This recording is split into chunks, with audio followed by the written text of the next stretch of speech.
현재 중국은 한국의 경제 정치 가운데 본격적인 영향력을 확대하고 있는 모습이 나타나고 있습니다. 특히 최근 중국은 바이든 미국 정부와의 첫 대담에서 난타전에 가까운 거친 말을 주고받은 이후에 러시아와 중국의 공동전선을 형성하고 본격적으로 주변국을 포섭한다는 방침을 세운 것으로 보입니다. 실제 미국과 중국은 지난주 알래스카 담판에서 난타전을 벌인 뒤 이번 주에는 동시다발 제재와 세력 과시 행보로 치열한 기싸움을 벌이는 양상이 전개되었습니다. 미중은 지난주 고위급 회담에서 홍콩과 신장 인권 문제를 놓고 격론을 벌였는데 회담이 끝난 지 불과 며칠도 안 돼 미국은 중국의 인권 유린을 문제 삼아 서방 동맹국을 총동원하다시피 해 제재를 단행했습니다. 핵심 이익을 건들지 말라고 경고했던 중국도 즉각 강력히 반발하는 한편 북한 및 러시아에 이어 중동까지 보란듯이 밀착 행보에 나선 것입니다. 실제 시진핑 국가주석은 북한의 김정은 위원장과 구두로 친서를 주고받는 상황이 되었습니다. 그간 북한은 트럼프 대통령과 친분을 나타내면서 중국과는 적당하게 거리를 유지하는 모습을 보였는데 이제는 미국을 무시하면서 완전히 중국과 공고한 관계로 가는 모습을 보이고 있다는 게 관계자들의 말입니다. 미 국무부는 지난 2월에 북한에 연락을 했으나 아무런 답신을 받고 있지 못하며 무시당하는 상황이고 미국도 북한 제재는 지속하는 가운데 이제 중국은 북한과 러시아 여기에 중동까지 합세시킨다는 겁니다. 하지만 미국은 쿼드 연합 구축과 더불어 유럽까지 동원해서 중국의 인권 문제를 정면 조준하고 있습니다. 프랑스에서는 중국 대사를 조치하여 신장 위구르 인권 문제까지 대한 규탄까지 하며 갈등이 치솟았습니다. 오늘은 이러한 중국 유럽 갈등 때문에 코스피 지수가 3,000대로 밀리는 현상까지도 나타날 정도로 긴장이 심했습니다. 중국이 미국과 트럼프 정부 때에는 경제 부분에서 충돌했는데 이제 바이든 정부는 중국의 핵심을 파고들고 있기 때문에 중국도 이에 대해서는 처음부터 절대 밀리지 않는다는 강대강 국면으로 가면서 신냉전의 분위기가 나고 있습니다. 일각에서는 이런 식의 분위기라면 자칫 베이징 동계올림픽에 보이콧이 현실화될 수 있다고 전합니다. 그런데 이 가운데 중국이 갑자기 한국과도 좋은 관계를 유지해두는 게 좋다는 의견을 내고 있습니다. 한국은 트럼프 정부 때 전략적인 모호성을 띠면서 미중 간의 쏠림없는 포지션을 유지하는 모습을 보여왔습니다. 물론 한국 내에 미군이 주둔하는 상태이기 때문에 근본적으로는 자유민주주의 진영에 포함되어 있지만 경제적인 관계에서는 중국의 영향력을 무시할 수 없어 대놓고 중국을 배제하는 모습은 보이기 어려웠습니다. 그러나 이제 미중 간의 싸움이 경제보다는 체제와 인권 등 핵심 문제로 충돌하는 양상을 빚으면서 한국은 다시 한번 새로운 선택의 갈림길에 놓이는 게 아닌가 하는 우려가 점점 현실화되고 있는 상황이 나오는 것입니다. 홍콩의 SMP는 동아시아 이웃나라인 한국과 일본이 최근 각각 미국과 가진 고위급 2+2 회담에서 중국에 대해 다른 접근법을 보였다고 전했습니다. 그러면서 일본은 강경한 입장이었으나 한국은 미중 간 힘의 대결 사이에 끼는 것을 피하려고 노력하며 좀 더 유화적인 입장을 보였다고 밝혔습니다. 회담 이후 미일 공동성명에서는 중국이 국제질서에 부합하지 않는 행동을 한다고 비판했지만 한미 공동성명에서는 국제질서 관련 부분에서 중국이 명기되지 않았다는 것입니다. 중국의 리자청 정치연구센터 연구원은 한국은 중국이 북핵 문제 해결에 도움을 주길 바라고 있으며 중국에 경제적으로도 의존해 있다고 말했습니다. 이어 반면 미일 공동성명을 보면 향후 중국과 일본 관계의 전망이 긍정적이지 않고 양국 관계는 점점 더 악화할 것으로 보인다고 내다봤습니다. 또 다른 중국 전문가는 중국이 한국에 적극 러브콜을 보내 이번 기회에 양국이 깊은 관계로 가야 한다고 말하는데요. 중국 화남 20대 거하이 연구원은 미일 간 안보 동맹은 점점 더 강해질 것이며 중국에 대한 일본의 인식이 바뀔 것으로 보이지 않는다고 전망했습니다. 그러면서 중국은 한국과 관계를 강화할 필요가 있다고 강조했습니다. 또 다른 전문가는 한일 간 독도 문제에 중국이 적극 한국 편을 들어야 한다는 독특한 조언을 합니다. 중국 푸단대 송루정 연구원은 중국이 한일 간 독도 문제를 적극 이용하면서도 경제적 수단을 활용해 한중 관계를 반드시 개선해야 한다는 취지의 발언을 했습니다. 그만큼 현재 중국은 한국이 필요하다는 뜻으로 풀이됩니다. 그러나 중국은 이렇게 말하면서도 애초에 한국에 계속해서 꾸준히 경고하는 모습을 보여왔는데요. 중국의 관영 언론 환구시보에는 한국이 미중 가운데 현명한 선택을 하길 바란다라며 은근히 경고했습니다. 만약 한국이 대놓고 미국 편에 선다면 지금 호주에 하듯 경제 보복이나 제2의 사드 사태를 일으킨다는 의미입니다. 하지만 반대로 놓고 보면 경제 부분을 제외하고 중국이 한국에 어떤 영향을 끼칠 것은 거의 없다는 의견입니다. 오히려 경제 부분은 한국이 중국에서 하루빨리 탈중국해 그러한 영향력을 최소화시키고 싶은 부분입니다. 게다가 한중 간에는 체제가 아예 맞지도 않습니다. 특히 최근 미얀마 사태 군부의 뒤를 중국이 바치고 있다는 의견이 다방면에서 제기되고 있는데 이는 애초에 자유민주 체제인 한국이 중국과는 상극이며 맞지 않는다는 의미가 되고 있는 것입니다. 중국에서 아무리 한국을 포섭하려고 한들 국민 정서가 이를 용납하지 않으며 교류에는 한계가 있는 것입니다. 물론 체제가 다르더라도 중국이 적당한 선에서 국가 간에 지킬 건 지키면 얘기는 다르겠으나 이미 너무 많은 부분에서 한국에 대해서도 적정한 선을 넘어버린 상황이 다방면에서 나오고 있습니다. 그리고 한국에서는 현재 중국 자본의 알레르기를 일으키며 중국을 탈피하자는 목소리가 여기저기서 나오는데요. 한국의 대중들이 가장 쉽게 접하는 드라마나 TV 프로그램에서도 이는 두드러지는 현상입니다. 현재 여신강림과 빈센조, 중국 브랜드 PPL 사태부터 조선 구마사, 역사 왜곡 논란까지 드라마 시장에 불어닥친 반중 정서가 심상치 않습니다. 시작은 TVN 드라마 여신강림이었는데요. 지난해 12월부터 올해 2월까지 방송한 여신강림은 극중 여고생들이 편의점에서 인스턴트 훠궈를 먹는 장면에서 중국 브랜드를 노출해 도마 위에 올랐습니다. 한창 인기리에 방영 중인 빈센조에서도 주인공 빈센조, 송중기가 중국 기업에서 만든 비빔밥을 건네받는 장면이 나와 논란이 됐습니다. 빈센조의 비빔밥 PPL의 경우 최근 중국이 김치와 한복 등 우리 음식과 문화를 자신들의 것이라고 주장하며 무리를 빚는 상황에서 연출된 장면이라 더 비판을 받았습니다.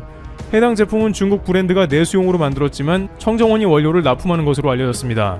국내에서 우려 목소리가 커지자 중국 누리꾼은 비빔밥 자체에 대해 남는 재료를 활용한 음식에 발끈한다는 등 우리 음식을 깎아내리는 글을 올려 논란에 불을 붙였습니다. 이에 청정원은 합작이 아니라 단순 납품이라고 직접 해명에 나서기도 했습니다. 그런데 중국 브랜드 PPL 논란이 가라앉기도 전에 SBS TV 새 월화극 조선 구마사도 시청자의 매서운 눈을 피해가지 못했습니다. 지난 22일 첫 방송에서 월병 등 중국품 소품을 사용한 것이 문제가 됐습니다. 제작진은 충녕대군, 장동윤이 중국 국경까지 먼 거리를 이동해 서영 무당을 데려와야 했던 상황을 강조하기 위해 의주 근방이라는 장소를 정했다며 한양과 멀리 떨어진 변방에 있는 인물들의 위치를 설명하기 위한 설정이었다고 비교적 성실하게 설명했습니다. 그러나 반중 감정이 거세진 최근 환경에서 시청자들의 비판은 쉽게 수그러들지 않을 것으로 보입니다. 이미 청와대 국민청원, 방송통신심의위원회 민원 등이 지속해서 제기되는 상황이기도 합니다.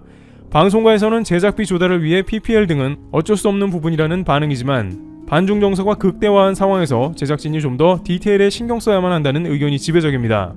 또한 게다가 중국산 굴삭기 김치 영상 등으로 인해서 한국에 납품되는 식료품에도 강한 의문이 드는 상황입니다. 서경덕 성신여대 교양교육대학 교수는 23일 최근 중국이 한국 전통문화를 자신들의 것이라고 연이어 주장하는 상황에서 시청자들은 민감하게 반응할 수밖에 없다며 시국이 시국이니만큼 제작진도 이러한 정서를 고려해야 한다고 말했습니다.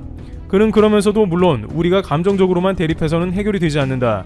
댓글 전쟁보다는 객관적으로 상황을 인식하고 전통문화를 꾸준히 알리고 시정 요구를 할 것은 하는 등 차분한 대응을 해나가는 게 중요하다고 강조했습니다. 이와 같이 중국은 미중 갈등이 심화됨에 따라서 아군 만들기에 적극 돌입하는 모습이 나오고 있습니다. 특히 한국을 중국의 품으로 들어오게 하는 그러한 전략을 구사하는 것으로 보입니다. 그러나 한국은 역사상 가장 심하게 반중 정서가 고조되어 중국과 연합을 형성하는 것은 국민 감정상 불가능하여 앞으로 독자적인 외교 노선을 구축하여 미중 간의 피해를 최소화하는 방향을 찾아야 한다는 의견이 나옵니다. 헤르블티브 여기서 마치겠습니다. 감사합니다. 백신의 접종 속도는 점점 빨라지고 있지만 아직 세계는 코로나로부터 벗어날 기미가 보이지 않습니다. 지난 18일 프랑스는 코로나 제3차 확산을 선언하며 영국산 변이 바이러스에 잠식되고 있음을 인정했습니다. 하루에도 4만 명에 달하는 신규 확진자가 쏟아져 나오며 백신 접종을 무색하게 하고 있기 때문인데요. 이에 따라 수도 파리는 4주간의 봉쇄령을 발표했습니다. 코로나 확산 이후 세 번째 봉쇄인 셈이죠. 벌써 1년을 넘어가는 코로나 사태, 그리고 이에 따른 국가들의 방역 조치에 진저리를 내는 시민들의 움직임도 심상치 않습니다. 현재 유럽과 남미 지역 등 세계 곳곳에서는 코로나 봉쇄 조치에 항의하는 시위대들이 우후죽순 발생하고 있습니다.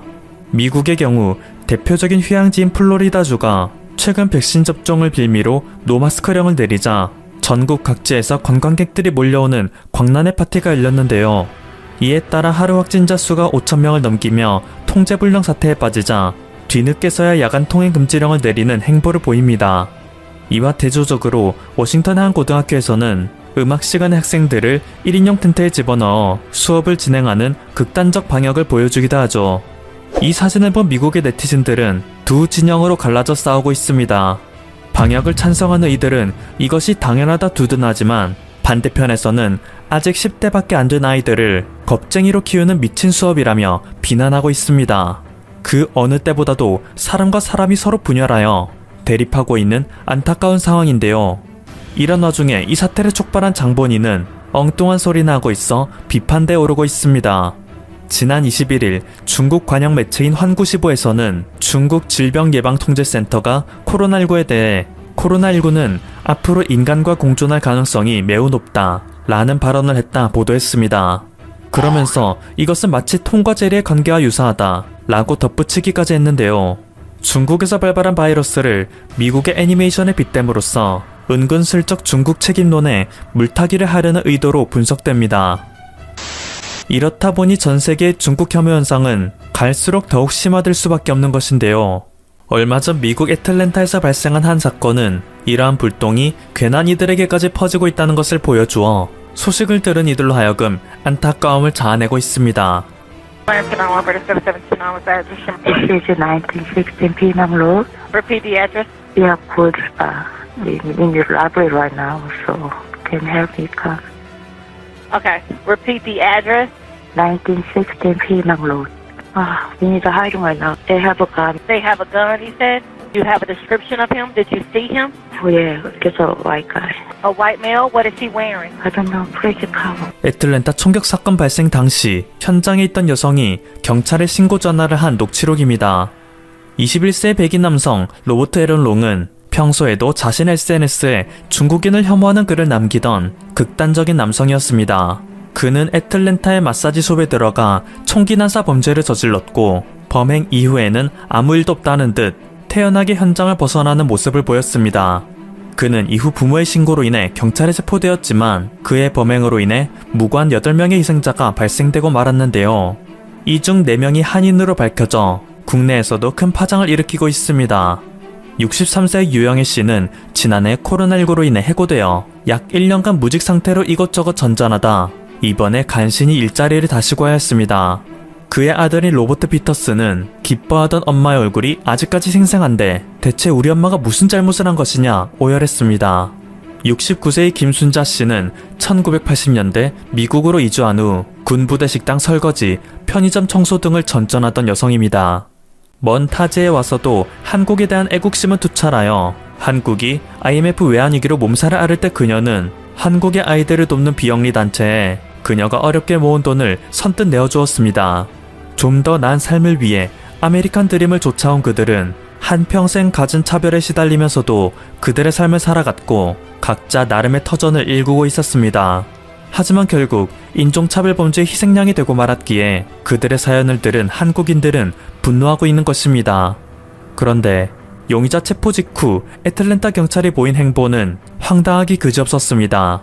사건의 담당 경찰은 용의자의 상태를 브리핑하며 그는 완전히 지쳐있다. 일종의 막다른 지경에 있다고 할 수 있다.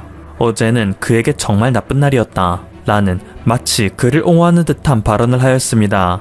또한 사망자 8명 중 6명이 아시아계였음에도 불구하고 애틀랜타 경찰에서는 이번 범죄가 인종 혐오라고 단정 짓긴 힘들다는 망언을 했습니다. 오히려 이것은 성중독으로 인한 혐오 범죄일 가능성이 높다고 말하였는데요.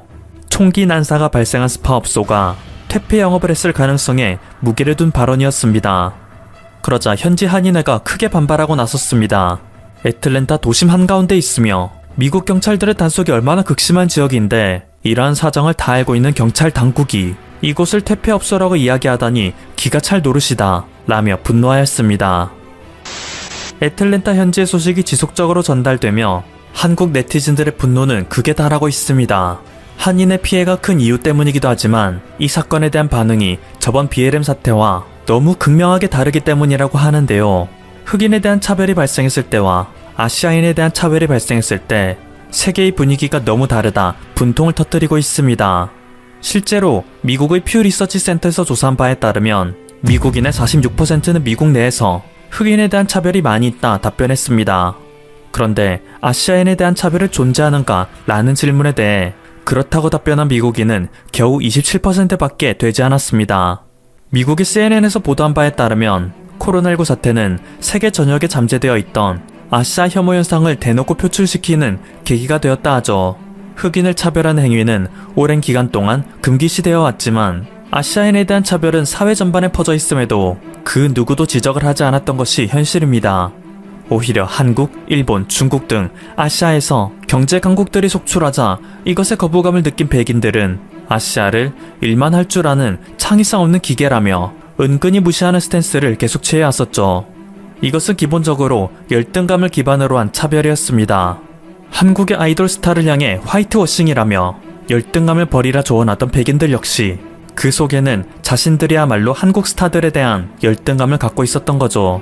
그런데 이번에 코로나19 사태가 발발하자 그들은 아시아인들을 혐오할 명분을 얻게 되었습니다. 중국을 때리는 척하며 그동안 안이 꼽게 생각하던 모든 아시아인들을 향해 총구를 겨누고 있습니다. 그렇게 미국과 유럽 등지에서 행동 반경을 넓혀가던 애꿎은 한국인들이 피해를 보고 있는 것인데요. 그들은 상대를 잘못 건드렸습니다. 우리는 독종이다. 건들지 마라. 지난 18일 미국 하원에서 열린 사법위원회 청문회에서 두 한국계 여성 의원이 목소리를 높였습니다. 미 공화당 소속 김영옥 의원과 박은주 의원이 그 주인공입니다. 미국의 CNN에서는 21일의 보도에서 그녀들의 발언을 집중 조명하였습니다. 미국의 정치권에서 잘못된 선동을 함으로써 아시아인들에 대한 혐오 범죄가 급증하고 있다. 우리는 독종이고 타이거맘이다. 우리를 건드리지 않는 것이 좋을 것이다. 두 의원은 모두 한국에서 태어나 어린 시절 미국에 이민을 왔고 전업주부의 생활을 하며 자식들을 기르다 늦은 나이에 정계에 입문하게 된 여성들입니다. 각자의 이유로 의원직에 도전하게 되었지만 결국 그녀들은 미국 내 아시아인 차별을 막기 위해 최선을 다하겠다는 공통된 사명을 갖고 있었죠. 그런 와중에 이번 애틀랜타 사태가 발생하자 호랑이로 비견되는 한국인들을 건드린 이상 미국인들은 톡톡히 각오해야 할 것이라는 경고를 날리는 것입니다. 실제로 이번 애틀랜타 사태는 그간 빈번히 발생하던 아시아인 혐오 범죄와 다소 다른 양상으로 전개되고 있어 백인들의 진땀을 빼고 있습니다.